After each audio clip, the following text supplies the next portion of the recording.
But fans of AEW, Jim, will not be missing the Elite anytime soon. Oh, you got to go to that now. I have a press release that has been sent to me this morning, August 2nd, 2023. The Elite signed long-term contract extensions with AEW. Kenny Omega, the Young Bucks, and Hangman Adam Page will continue their journey with AEW after helping launch promotion in 2019. Here's the press release. If they're going to continue their journey, how far away will they eventually get?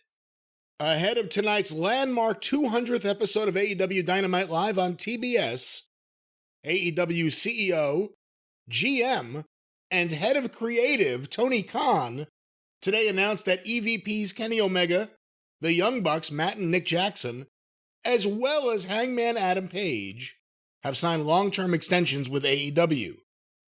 The announcement ensures that 4 cornerstones key to the launch of AEW in 2019 will remain with the promotion, where they have helped build AEW into a household name across the globe and competed...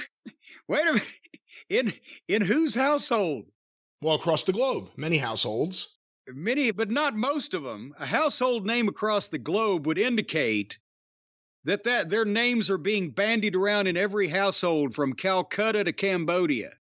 I don't know that's the case. And they have competed in some of the most critically acclaimed matches in professional wrestling history. And if you don't believe us, just listen to this critic. The 4 have experienced unprecedented success both individually and as a group in AEW.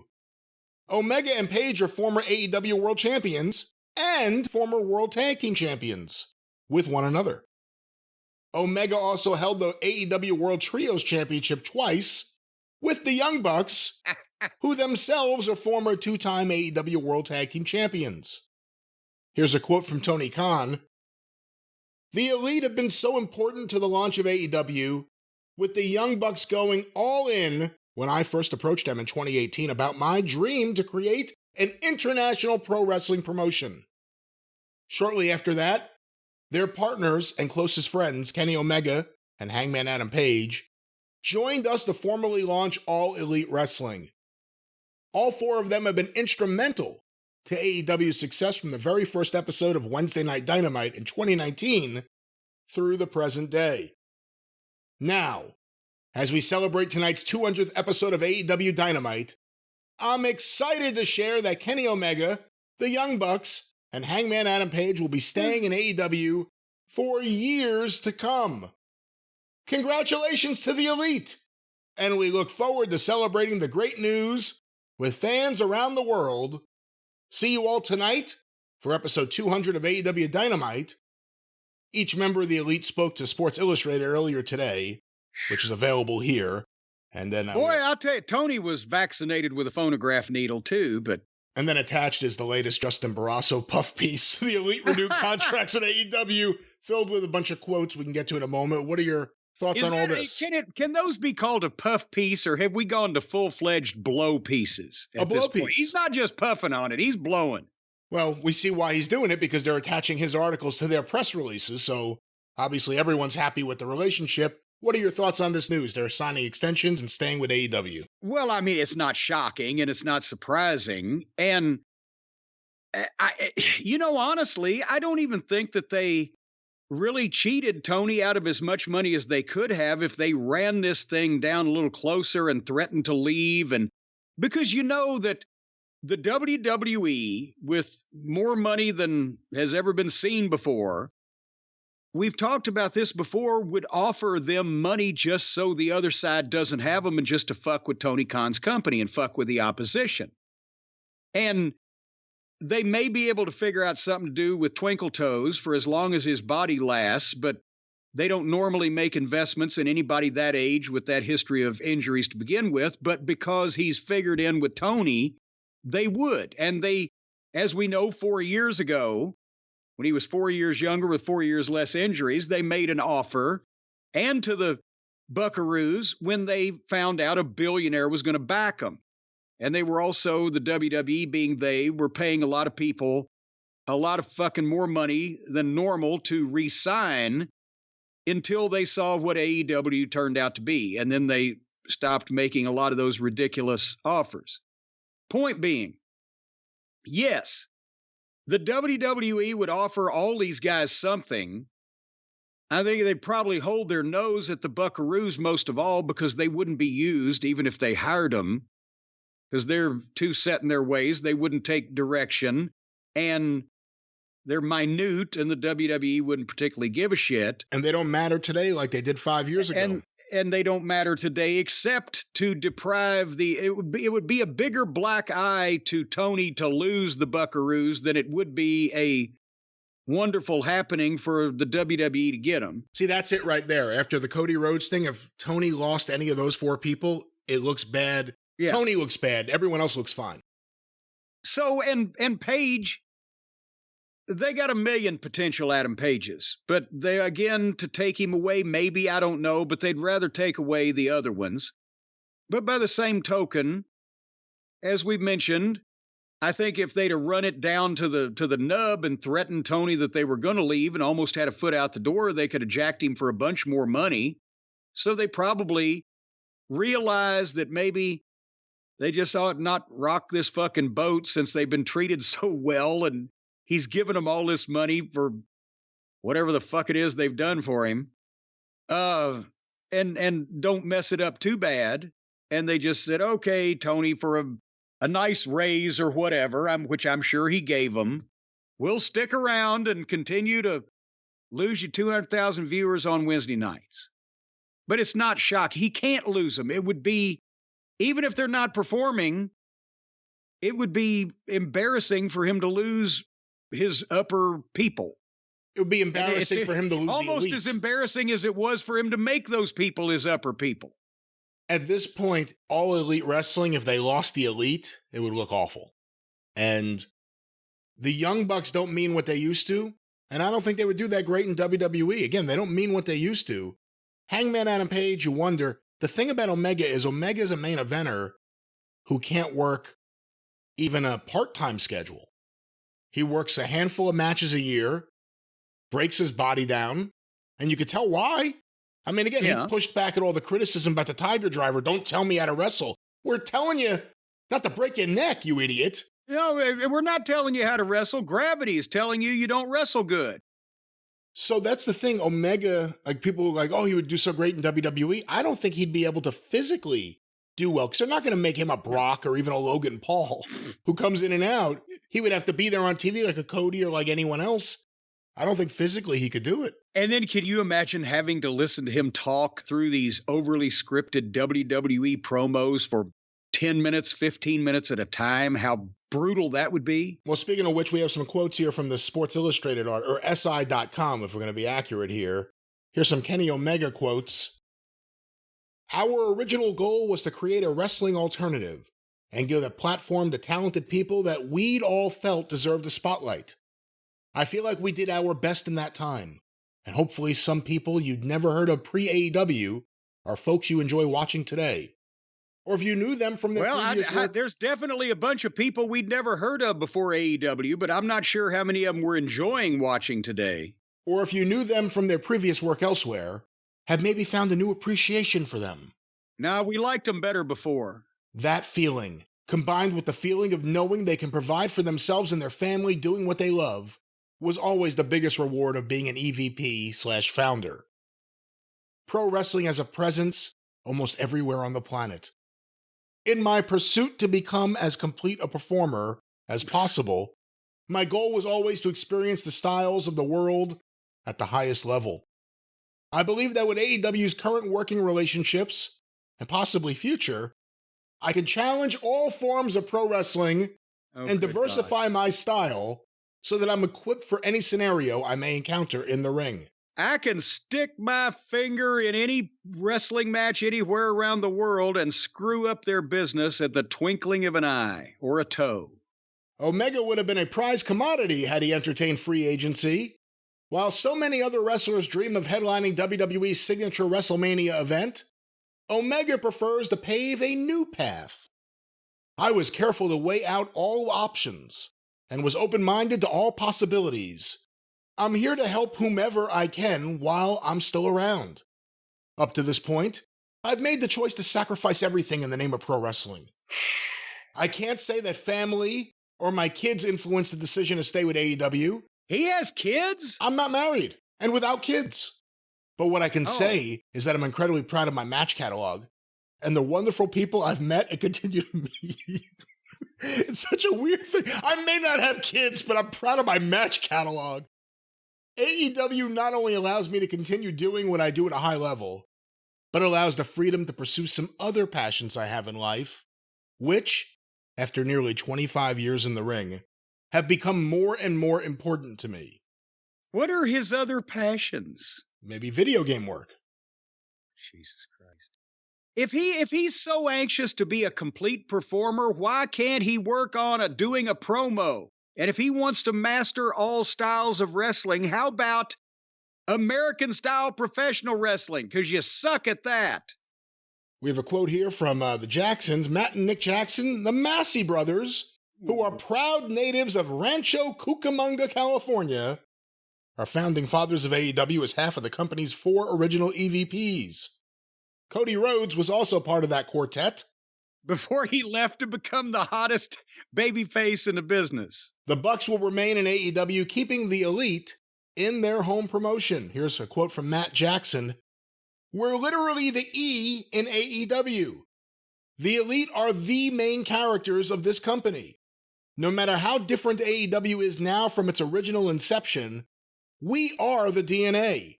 Oh, good. And if you lose the foundation of your home, it eventually collapses. Does that mean that if we had one of those purple fluorescent lights and we shone it on them, that they would show up as green splotches because they're the DNA of AEW? I think technically, based on what he's saying here, yes, that's exactly what that means. And if you lose the foundation of your home, it eventually collapses. It'd be a lie if I said that didn't weigh on us when making this decision. Does anybody honestly think that if the Buckaroos said, fuck it, we're going to cease to exist on this planet, we're going to Pluto in a spaceship, that it would negatively impact one way or the other AEW business at this point? No, it would not. Just Maddie and Nikki. It would have been a unique sight to see the Bucks leave AEW and wrestle inside a WWE ring. A number of factors, with their families atop that list, played a role in their return. Here's a quote from Nick Jackson. Are you kidding me? This guy's giving us all this money and we work 1 day a week? Why would I ever go there? I get to do whatever I want. No one tells me no. And all the money. No, I made up that quote. Here's a quote from Nick Jackson. If we're going to be honest, the schedule was a huge part of it. I have a wife and 3 young children, and seeing them as much as possible was a big factor. I'm not going to lie. The money was a huge factor, too. Actually, basically just said what I said. Well, yeah. At this point in my life and my career, I just couldn't see myself being on the road half of the year or even more than that. I have so much respect for the guys and girls that are able to do that year after year. We for sure could have made memories in WWE, but what's more important to me is making memories with my family. With the position we're in, I'll be able to do that and still make memories in AEW. So what are your thoughts on the memory making? Making a lot of memories. Making a lot of memories. Hopefully PTSD doesn't block many of them out for the wrestling fans when they have to watch years more of this drivel that we are fed, this pablum from these children. So obviously, just to take a break for a second, they work some Wednesdays. It's not even every Wednesday they're at TV. They work some Wednesdays, no Saturdays, unless it's a pay-per-view, and then they'll work that Saturday. So 1 day a week, maybe 2 days a week, at the most, some travel, maybe on a private plane, but some travel. WWE, they work in a crazy schedule nowadays? I mean, no one talks about the crazy WWE schedule anymore, do they? No, they do, 2 or 3 house shows in their TV, or their TV on Friday and then 2 or 3 house shows. And does anybody work Tuesday, Wednesday, Thursday anymore? It's fucking insane. The full-time wrestlers wrestle 4 days a week. Jesus Christ. My asshole bleeds for all of their misery. The Young Bucks certainly would have created lasting memories in WWE, Yet it is more significant to them to create those in AEW. Here's another quote from Matt Jackson. Oh, good God. In my older years of my career, being closer to the end than I am the beginning, I'm not really one who worries much about my legacy anymore. I've kinda noticed, like a summer tan, most memories fade. Oh, good Lord. Or, Is that no, did you make that up? no, it says that here. I've kinda noticed, like a summer tan, most memories fade. Or they're remembered differently, or told with errors anyway. Oftentimes the memory is almost instantly forgotten because you hit the refresh button. As far as my own personal stories, Do you have a refresh button? yeah, right on top of my head. As far as my own personal stories, I'll have enough to retell my grandchildren for a lifetime. And much of those stories can be about how I helped create a massively successful wrestling company where all of your favorites can be seen on live television every week. Ultimately, I made the best decision for my family. Working in AEW will allow me the most time with my children, and they're still at the young age where they need their dad at home as much as possible. And as soon as I find out who that son of a bitch is, I'm going to make him come over to my house and be there. Having the strongest marriage possible with my wife Dana is so important to me as well. When wrestling is finished, I want to come home to a full, healthy home. The entire elite was going to make the decision of where we were going together. And that's what we did. We stuck together. Whatever we do, wherever we go, we're all gonna go through it together. The entire elite's going to do this thick together. and through thin. Yeah, the entire elite's going to do this together, other than Cody, who did it on his own. Which isn't typical in the wrestling business. But again, I used the word family earlier. We're not just locker room pals. We're more like a family. And we did what the family wanted. And then I'll go a little bit more here from Nick Jackson. The goal for us is to continue to build the company and still be true alternatives. We can't lose that identity. Short-term goals, the goal is to help make All In as successful and big as possible. I don't think any of us ever thought we'd be able to sell 70,000 tickets for one show, but here we are. They sold 70,000 tickets. It's mind-blowing, and we keep moving the goalposts further and further. This is what we helped create. It made the wrestling business so much healthier. We take pride in the success AEW has achieved. I think it's huge for AEW to keep the elite. It's a W for the company and for us. And finally, I'll end this with Matt Jackson here. Oh boy. Our next goal in AEW, piss more people off, make people happy, continue to think outside the box, tell unique stories, share a laugh with the guys in the locker room, make my parents proud, shine a light in an often dark place, and when it's over, to come home to my family in one piece. And take a shit in my hand and wave it under my nose and smell that it smells like pretty flowers. There's more fluff and more quotes here from Adam Page, but he's not. Any more fluff. We're not going to read any of the Adam Page quotes fluff here. Me anymore. No, I don't want to be fluffed by the hangnail. Closing comments on the Elite re-signing with AEW.